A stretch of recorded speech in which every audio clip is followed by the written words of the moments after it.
Day one पर 14 wicket गिरती है, डे टू पर भी 14 विकेट गिरती है। 2 दिन में टेस्ट क्रिकेट में 28 विकेट गिर जाती है।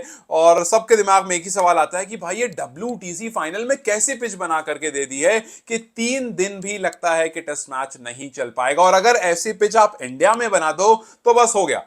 जो भी ऑपोजिशन हो, चाहे वो न्यूजीलैंड हो, चाहे वो ऑस्ट्रेलिया हो, इंग्लैंड हो, साउथ अफ्रीका हो, सब रोना गाना शुरू करते हैं कि यार टर्निंग ट्रैक बना दी, रैंक टर्नर बना दिया, दो दो ढाई दिन में 3 दिन में मैचेस खत्म हो रहे हैं। ऐसे टेस्ट मैचेस थोड़ी होते हैं और इस तरह की बातें चलती रहती है। खैर वो तो अभी इंडिया और इंग्लैंड का टेस्ट सीरीज आएगा, वहां भी देखना होगा कि क्या ऐसी पिच बनाकर वहां भी दे देंगे। बिकॉज अगर ऐसी पिच रही तो आप भूल जाओ कि कोई भी बैटर परफॉर्म कर पाएगा। वही जैसे अभी चल रहा है, 40-30 रन को बहुत ज्यादा माना जा रहा है। और अगर किसी ने हाफ सेंचुरी ठोक दी तो मानो उसने 100-150 रन लगा दिया। और इसी वजह से टीम जो है वो 200 और 100 पर ऑल आउट हो रही है। साउथ अफ्रीका आज 43 फॉर 4 पर उतरती है और 138 पर ऑल आउट हो जाती है। और कल ऑस्ट्रेलिया 212 रन लगा पाती है बोर्ड पर। सो मैच अब एक तरफा वैसे भी लग रहा है कि यार साउथ अफ्रीका उसको पुल ऑफ नहीं कर पाएगी, बिकॉज अभी ही लीड काफी आगे हो गई। सोचो, पिछले इनिंग में 212 किए थे ऑस्ट्रेलिया ने और अभी ऑस्ट्रेलिया की जो लीड है वो 218 की हो गई है। मतलब फिलहाल ऑस्ट्रेलिया ने बोर्ड पर 144 रन लगाए 8 विकेट के नुकसान पर।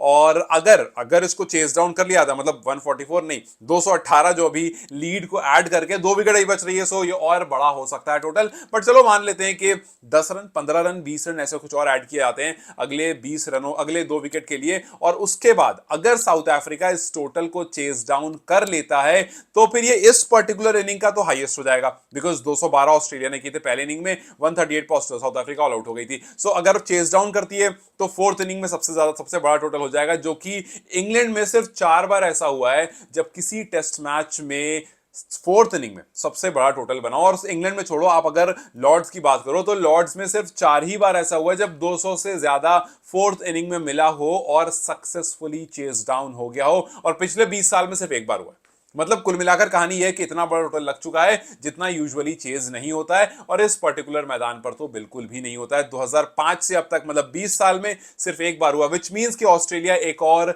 WTC फाइनल लिफ्ट करने के लिए पूरी तरह से तैयार है। फिलहाल ऑस्ट्रेलिया 218 की लीड पर है, 2 विकेट बच रही है। और हम हो सकता है कि एक क्रैकिंग फिनिश देख लें डे 3 पर, अगर साउथ अफ्रीका थोड़ा पुश करती है, अगर साउथ अफ्रीका थोड़ा जोर लगाती है, जैसा कि आज सुबह में लगाए। आज फर्स्ट सेशन थोड़ा अफ्रीका के फेवर में जरूर था, क्योंकि जैसा हमें लग रहा था कि 100 के आसपास ऑल आउट हो जाएंगे, हुआ कुछ वैसा ही। बट बबूमा के 36 और बेडिंगम के 45 ने थोड़ा सा बचा लिया, थोड़े रन्स वहां से बढ़ गए। लेकिन फिर उसके बाद पैट दी लॉर्ड कमिंस आ गए और भाई साहब उन्होंने 6-6 विकेट ले लिया यार। मतलब आप जहां पर बात कर रहे हो स्टार्क की, हेजलवुड की, वहां पैट कमिंस भी कहीं कम है नहीं। वो हर बार आकर के एक बड़े प्लेटफॉर्म पर जब जब मौका, और एक किसी इंसान का हाल नहीं है, ये पूरी ऑस्ट्रेलिया टीम का हाल है। और इसी वजह से वो सबसे ज्यादा ICC टूर्नामेंट भी जीते हुए, it's there in their blood.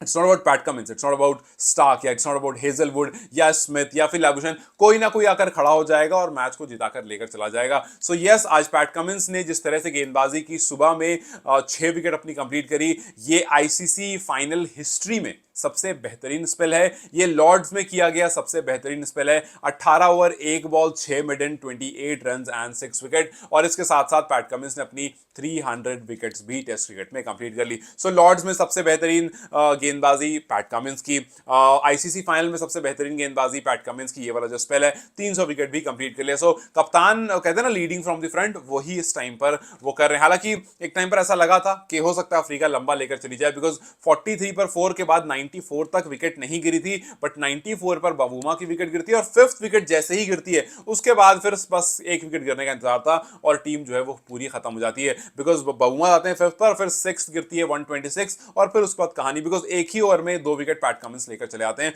126 for 6 and then 126 for 7। Marco Jansen भी आउट होते हैं और फिर उसके बाद 138 पर टीम जो है वो ऑल आउट हो जाती है। सो अब फिलहाल देखना यह है कि जिस तरह से ऑस्ट्रेलिया ने स्टार्ट किया था, क्या कुछ वैसा ही स्टार्ट कल हमें साउथ अफ्रीका की तरफ देखने को मिलता है उस 2 विकेट के बाद। क्योंकि आज जब ऑस्ट्रेलिया बल्लेबाजी करनी है, ऐसा नहीं कि वो बहुत आगे थे, वो भी बैकफुट पर ही थे। और रबाडा ने एक बार फिर से ख्वाजा और ग्रीन को बैकफुट पर डाल दिया था। एकदम वन मैन आर्मी की तरह वो स्टार्ट करता है बंदा। पहली इनिंग में भी रबाडा ने ख्वाजा और ग्रीन को एक ओवर में दोनों विकेट ले ली थी। दूसरी इनिंग में भी रबाडा ने ख्वाजा और ग्रीन को एक ही ओवर में आउट कर दिया। सो स्टार्ट बड़ा अच्छा किया, जो कि शुरू के अगर आप शुरू में देखोगे तो बहुत सारे बैटर्स जो मेन बैटर्स हैं वो सिंगल डिजिट पर कैसे, ख्वाजा 6 रन पर चले गए, ग्रीन 0 पर चले गए, ट्रेविस हेड 9 रन पर चले गए, ब्यू वेबस्टर 9 रन पर चले गए, पैट कमिंस कप्तान पैट कमिंस 6 रन पर चले गए। 73 पर 7 विकेट गिर चुकी होती है और लगता है कि 100 के अंदर अंदर सिमट जाएगी ये टीम और बहुत बड़ा टोटल नहीं मिलेगा अफ्रीका को, लेकिन फिर एलेक्स कैरी आकर के 43 की पारी खेल, सो 73 पर 7 होता है, उसके बाद 134 पर 8वीं विकेट गिरती है और वो ऑस्ट्रेलिया जो थोड़ा बैकफुट पर आई थी, जहां पर साउथ अफ्रीका ने थोड़ा लीड लिया था, लेकिन उसके बाद दोबारा से उनको बैकफुट पर ढकेल देते उस 43। सिर्फ सोचो कि कैसी पिच बनी हुई है कि एक खिलाड़ी आकर के अगर 30-40 रन बना दे रहा है तो लग रहा है कि भाई आपकी टीम जो है वो ऑटोमेटिकली फॉरहेड पर, आई मीन फ्रंट फुट पर चली गई है। नाउ 144 फॉर 8 है और स्टार्क और लायन खेल रहे हैं, देखते हैं कि कहां तक ये लेकर जाते हैं और बहुत बहुत वाइटल इनिंग रहेगी, वाइटल सेशन रहेगा। अगर आप पहला सेशन देखोगे कल का, तो जितनी बड़ी पारी, जितना बड़ा स्कोर, जितना ज्यादा और स्कोर एड ऑन होगा, उतना ऑस्ट्रेलिया के चांसेस बढ़े रहेंगे। हालांकि चांसेस पूरे पूरे अभी इस टाइम पर ऑस्ट्रेलिया के, बिकॉज 218 रन इस पर्टिकुलर ग्राउंड पर और इतनी क्रेजी पिच पर चेस डाउन करना बड़ा मुश्किल है। देखते हैं क्या कुछ निकल पाता है। सबसे पहले देखते हैं कि 2 विकेट जो बच रही है वो कौन आकर के लेता है। रबाडा के पास 3 है, लुंगी इंगड़ी के पास 3 है, इनमें से कोई लेते हैं, इनमें से कोई अपनी 5 कंप्लीट करता है या फिर 4-4 शेयर करता है या फिर कोई और गेंदबाज आकर के गेंदबाजी करता है। हाँ, आज एक्स्ट्राज बहुत सारे हुए, कुछ 19 एक्स्ट्राज में रन गए, ये भी बड़ा फैक्टर होगा साउथ अफ्रीका के हार का। और दूसरी तरफ आज कैचेस भी कुछ ड्रॉप हुए हैं। सो अब देखना यह है कि क्या अफ्रीका कुछ पुल ऑफ करती है, कुछ क्रेजी, जिसके चांसेस मतलब मुझे तो बिल्कुल भी नहीं लगता कि ऐसा कुछ होने वाला है। सिंपल केस सिनेरियो यही है कि बहुत लंबी लीड ऑलरेडी बोर्ड पर लग चुकी है और इतना बड़ा टोटल मुझे लगता नहीं है कि साउथ अफ्रीका चेस डाउन कर पाएगा। सो लेट्स सी कि कितना और रन बोर्ड पर लगाता है कल ऑस्ट्रेलिया, और फिर उसके बाद जब अफ्रीका चेस डाउन करने आता है तो कितनी जल्दी ऑल आउट होकर के एक बार फिर से एक और टूर्नामेंट, एक और ट्रॉफी पैट कमिंस के हाथ में मिल जाती है। खैर, आपको क्या लगता है? What's your prediction for tomorrow? Do let me comment section. Till then, you guys take care, I will see you very soon, bye bye.